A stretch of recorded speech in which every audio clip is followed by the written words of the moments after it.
রাতের বেলা চুল টাইট করে বেঁধে বেনি করে ঘুমালে চুলটা বড় হয়ে যায়। এই কথাটা ছোটবেলা অনেকেই শুনেছেন। এর আগে আসি 90s এর দিকে একটা স্টাইল ছিল, সেটা হচ্ছে যে চুলগুলো ছোট ছোট ছোট করে বেনি করে লাল, নীল, হলুদ অনেক ক্লিপ দিয়ে অনেকে ফ্যাশন করতো।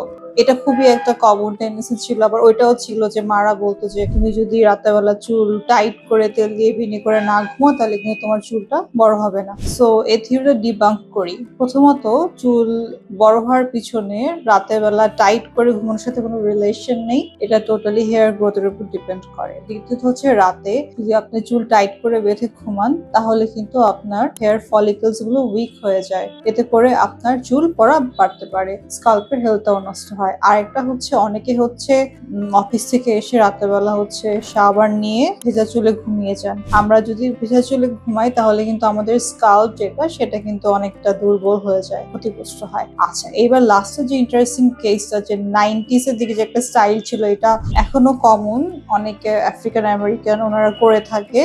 ওদের একটা জিনিস হয়ে থাকে ট্র্যাকশন অ্যালোপেশিয়া। ট্র্যাকশন অ্যালোপেশিয়া কি? ট্র্যাকশন অ্যালোপেশিয়া হচ্ছে যখন চুলটা বেশি টাইট করে বাঁধা হয় এবং এটা অনেকক্ষণ ধরে, অনেক দিন ধরে, দিনের পর দিন করা হয়, তখন কিন্তু আমাদের চুলের গোড়া হালকা হয়ে যায়। স্পেশালি আমি যেটা বললাম 90s এর ফ্যাশনের ব্যাপারটা।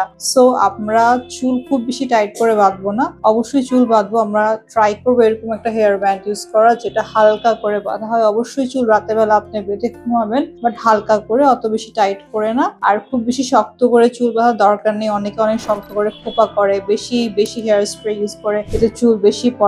আর এটা হচ্ছে যে ভেজা চুলে ঘুমাচ্ছেন, এই অভ্যাসটা বাদ দেবেন। এটা স্কাল্পের হেলথ নষ্ট হয়, অনেক ক্ষেত্রে ফাঙ্গাল ইনফেকশনও হতে পারে। এর বদলে আপনি ভালো কোনো রাত্রেবেলার জন্য নাইট সেরাম ইউজ করতে পারেন, যেটা আপনার স্কাল্পটাকে হেলদি রাখে, চুল গজাতে হেল্প করে।